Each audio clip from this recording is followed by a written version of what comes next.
BJP সাংগঠনিক কাঠামোকে আরো মজবুত ও কার্যকর করতে এক গুরুত্বপূর্ণ পদক্ষেপ গ্রহণ করা হলো বিজেপি 29 কৃষ্ণপুর মণ্ডলে। মণ্ডল কার্যালয়ে এক অনুষ্ঠানের মাধ্যমে 16টি শক্তি কেন্দ্রের অর্ডিনেটর ও কোঅর্ডিনেটরদের নাম আনুষ্ঠানিকভাবে ঘোষণা করেন মন্ত্রী বিকাশ দেববর্মা।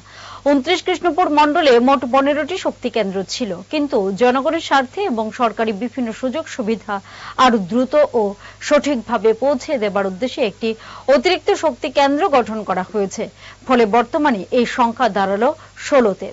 অনুষ্ঠানে উপস্থিত ছিলেন মণ্ডল সভাপতি ধনঞ্জয় দাস সহ মণ্ডলের অন্যান্য নেতৃবৃন্দ।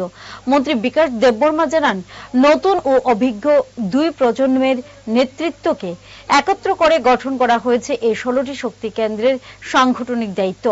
প্রত্যেকটি দলের আদর্শে বিশ্বাসী ও নিষ্ঠাবান কর্মী হিসেবে কাজ করার আহ্বান জানিয়ে তিনি বলেন, আগামী দিনে এনারা প্রত্যেককে দলকে আরো সংগঠিত ও শক্তিশালী করতে গুরুত্বপূর্ণ ভূমিকা পালন করবে।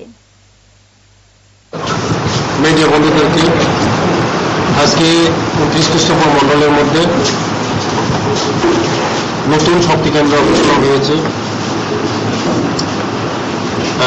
পুরান নতুন মিলিয়ে ঘোষণা হয়েছে। আগে 15টা আমাদের শক্তি কেন্দ্র ছিল, আমাদের কাজ করার স্বার্থে 16টা করা হয়েছে। যারা পুরান, যারা নাম আজকে ঘোষণা হয়নি, আগে যারা শক্তি কেন্দ্র ছিল, অনেক শক্তি কেন্দ্র প্রদান হয়েছে, কেউ বা উপপ্রধান হয়েছেন, বিভিন্ন দায়িত্ব পেয়েছে।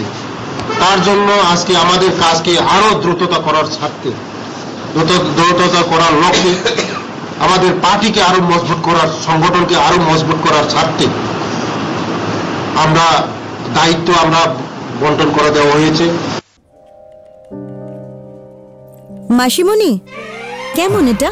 সো প্রিটি, পিওর সিল্ক না ম্যাম, সিল্ক মার্ক ট্যাগও আছে। আমাদের exclusive design, hand woven in Banaras. এই ময়ূরের ডিজাইনটা বিউটিফুল। এখানে 100টা ময়ূর আছে, এটা বানাতে বেশ কয়েক মাস লেগেছে। এত বেশি ময়ূর যখন, দামও তাহলে? ময়ূর বেশি, কিন্তু দাম বেশি না।